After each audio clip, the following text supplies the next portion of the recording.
Salam sejahtera saya ucapkan. Saya Masria Sulaiman, nombor matriks 99642, pelajar kerja sosial tahun 2 semester 1. Hari ini saya akan menyimpulkan dan sedikit mengulas tentang kisah ringkas yang disampaikan oleh Teresa N. Joroge. Kisah Teresa bermula pada Januari 2009 apabila dia mula dimaklumkan pernah mengendalikan transaksi haram di cawangan tempatnya bekerja. Teresa merupakan bekas pegawai bank. Bank tempat Teresa bekerja didakwa membuat kenyataan palsu untuk melaporkan identitinya sebagai pekerja bank. Di sebalik semua bukti terhadapnya, pihak berkuasa masih percaya bahawa Teresa tidak melakukan kesalahan atas tuduhan yang telah dilakukan. Malah, mereka juga cuba melakukan paksaan di mana mereka memaksa Teresa membayar $10,000 Amerika Syarikat hanya untuk membuktikan dia tidak bersalah sama sekali atas tuduhan terhadap dirinya.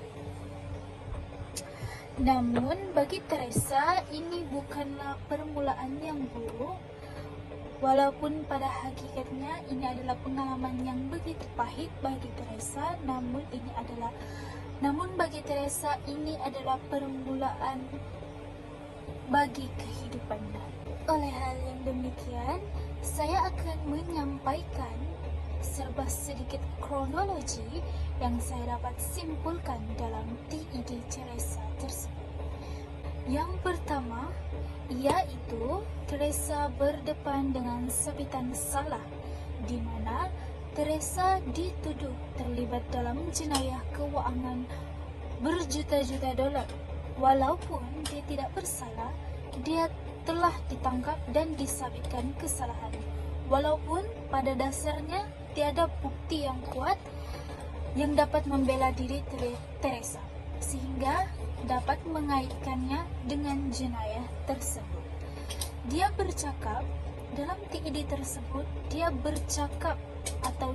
bercerita tentang bagaimana pengalaman ini menghancurkan hidupnya dan mengubah pandangan dunia pada masa kini. Tambahan pula, semasa perbicaraannya di mahkamah, dia tidak diberi peluang sama sekali untuk membela dirinya dengan adil atau mengemukakan pendapatnya untuk menyuarakan perasaan yang tidak berdaya dan ketidakadilan yang dia alami. Kronologi seterusnya yaitu kehidupan Teresa semasa berada dalam penjara. Setelah berada di penjara, Teresa menghadapi persekitaran yang begitu keras dan menindas terhadap dirinya. Kesakitan emosi dan fizikal merupakan salah satu kesan yang sangat berat terhadap dirinya dan dia terpaksa akur dengan pemenjaraannya yang salah disebabkan tuduhan terhadap dirinya. Di sinilah Teresa mula merenung tentang sifat keadilan, kelemahan dalam sistem dan realiti yang begitu kejam dihadapi oleh mereka yang telah dihukum secara tidak adil.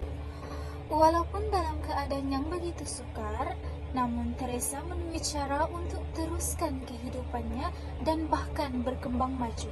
Dia menghabiskan masanya untuk belajar, membaca dan membina kekuatan batinnya.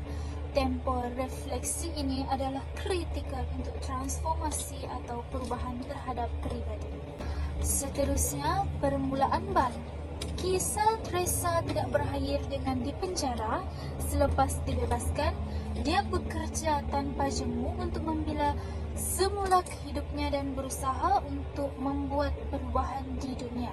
Dia menyokong reformasi keadilan, menyokong mereka yang telah dipenjarakan secara salah dan tidak adil, dan membantu orang lain mengharungi kesukaran penyepaduan semula ke dalam masyarakat selepas dipenjarakan. Seterusnya, saya akan membicarakan tentang kesan ketidakadilan berdasarkan T.D. Teresa, yaitu kesan ketidakadilan.